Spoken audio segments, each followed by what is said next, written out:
Merci, Monsieur le Président. President, thank you. Ladies and gentlemen, Secretary of State. First and foremost, Mr. President, thank you for allowing me once again to speak to you here in the plenary. And day after day, to consolidate against, next to President Juncker, this climate of dialogue, transparency and confidence that we have built together with you, ladies and gentlemen, members of the European Parliament, and in particular with the great Brexit steering group, Guy Verhofstadt and all the members of the group, over the past year and a half. We've had a meeting pretty much every week. Ladies and gentlemen, for the first time yesterday, the UK Prime Minister Theresa May openly called to reopen the withdrawal agreement.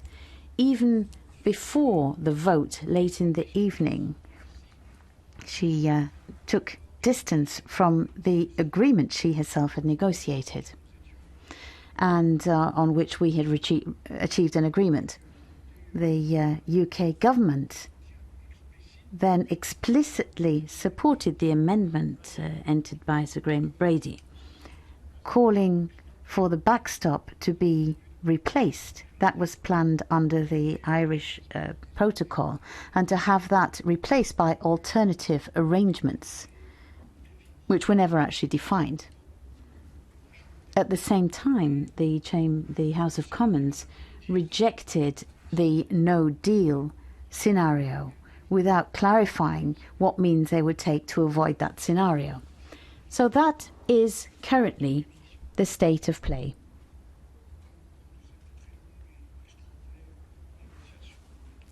In terms of this extraordinary and lengthy negotiation, which, well, because I was in the front line and under the authority of President Juncker, President Tusk and yourself, it was very serious.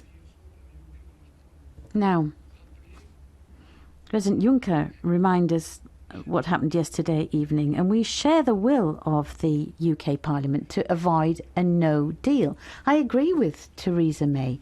Voting against a no deal, as happened yesterday, does not rule out the risk of a no deal.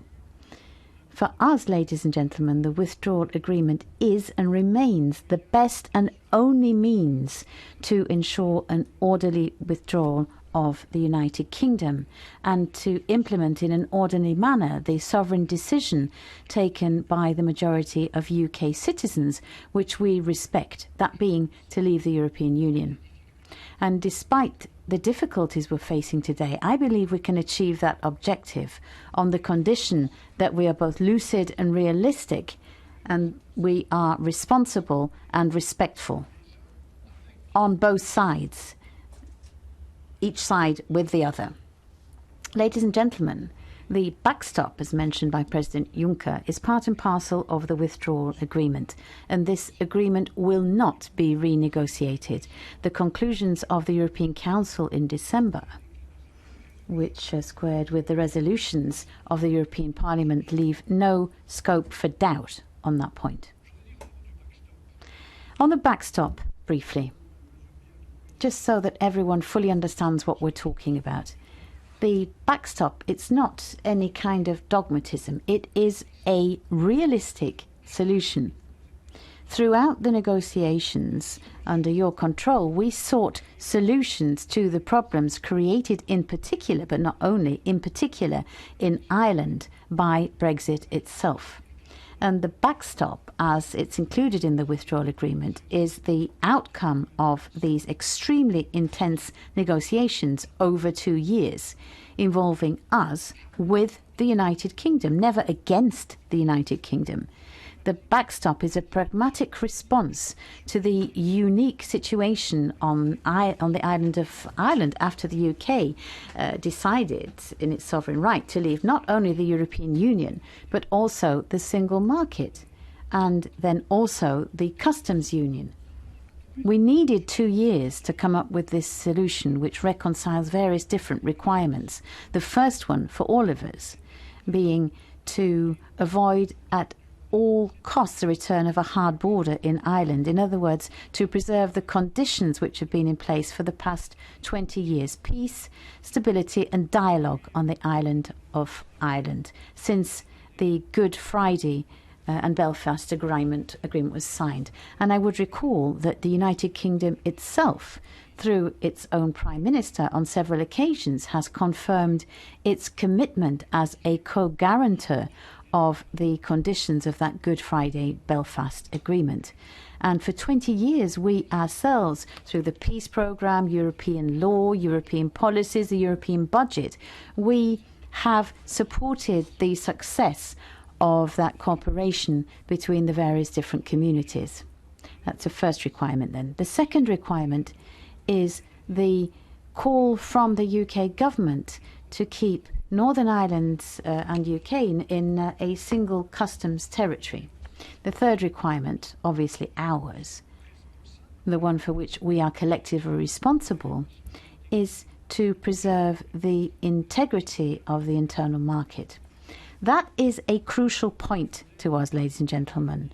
The Irish border, because of the UK will, is going to become the border of the EU and our own internal market. It's going to be one of our new external border. And what is at stake, of course, is the protection of all consumers and companies in the Union. More specifically still, the UK decision to leave the EU, the single market, has a practical, and the customs union has a clear result. All goods, all animal or plant produce, all live animals going into Northern Ireland from the UK are not only entering Northern Ireland, but they're also entering into the single market of your countries, and the safety, the nature of those products linked to animal quality. And I'm saying this as a former Minister of Agriculture in my country. That requires checks.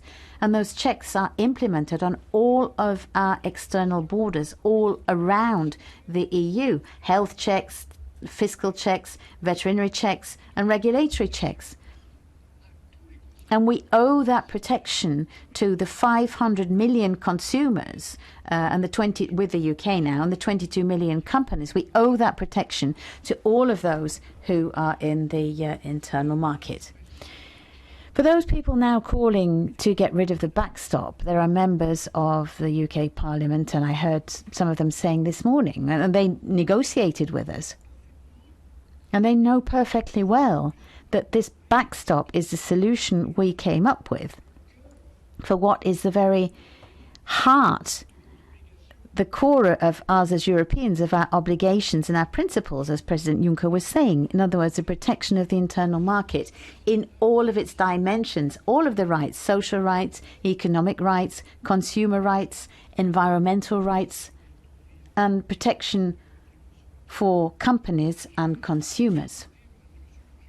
So when I hear to some people who were even part and parcel of the negotiations, when I hear them saying what they're saying, it's tough. I find it hard to accept this blame game that they're trying to play against us.